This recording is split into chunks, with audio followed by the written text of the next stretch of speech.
The question facing us, simply put, is will we seize this opportunity for a change? That's why I came here tonight to tell you why I feel so strongly that we must seize this opportunity to elect Barack Obama President of the United States. Our nation was enjoying peace and prosperity, and some assumed we would continue to vote no matter the outcome. But here we all are in 2008, and I doubt anyone would argue now that election didn't matter. Take it from me, if it had ended differently, we would not be bogged down in Iraq. We would have pursued them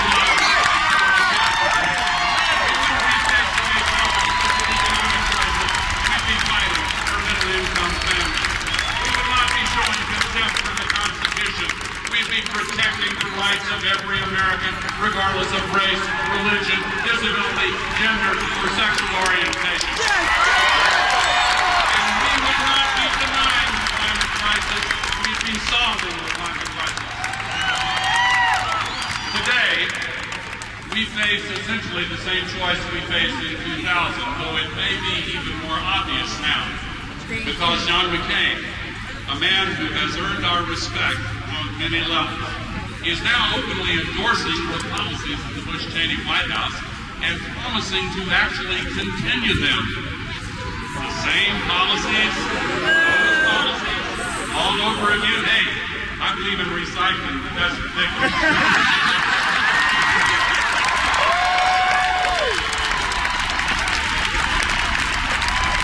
John McCain's supporters, President Bush and Vice President Cheney, have led our nation into one calamity after another.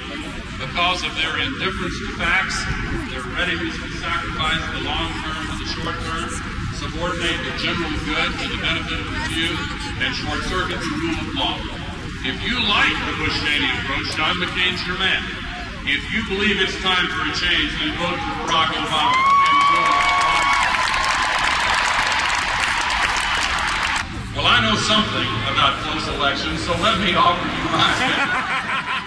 I believe this election is close today mainly because the forces of the status quo are desperately afraid of the change Barack Obama represents. That's right. And there is no better example than the climate crisis.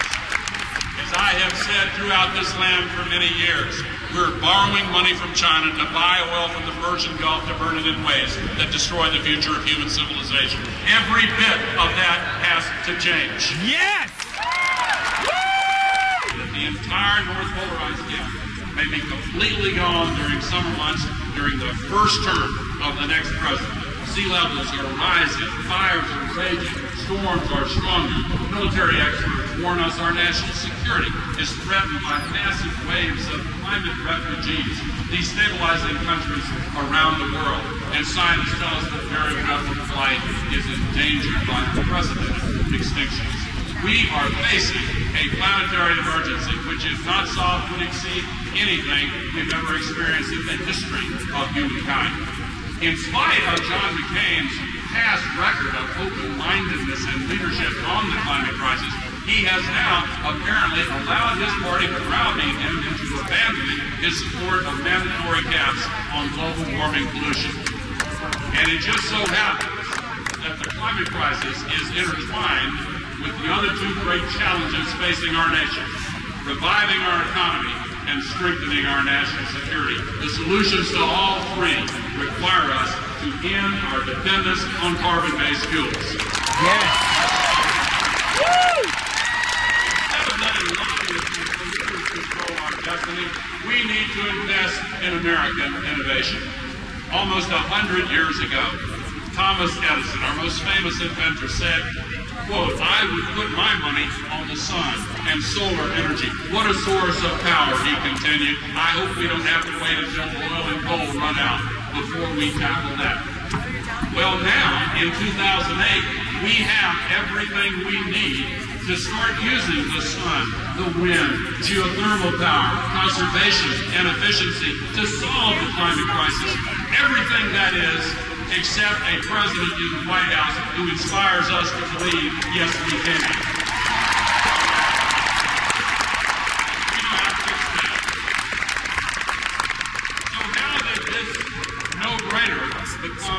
name Twister, because the carbon fuels industry, big oil and coal, have a 50-year lease on the Republican Party, and they're drilling it for everything it's worth. Our nation so badly needs a change from the approach of Bush, Cheney, and McCain. After they wrecked our economy, it's time for a change.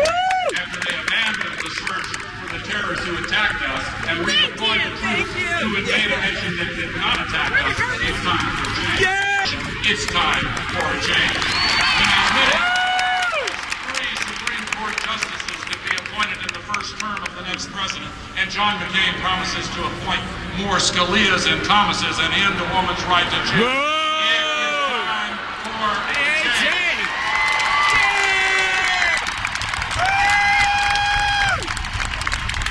Many people have been waiting for some sign that our country is ready for such a change. How will we know when it's beginning to take hold?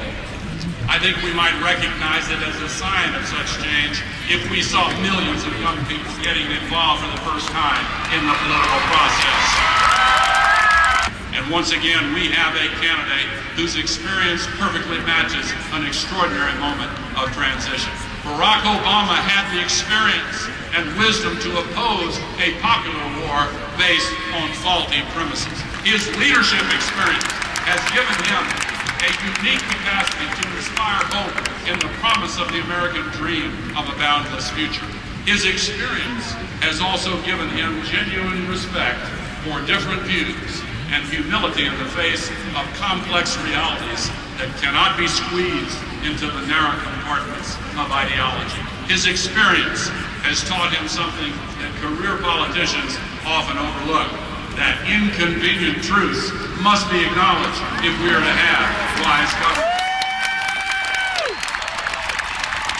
And the extraordinary strength of his personal character and that of his wonderful wife, Michelle, who gave such a magnificent address and will be such a wonderful First Lady for our country.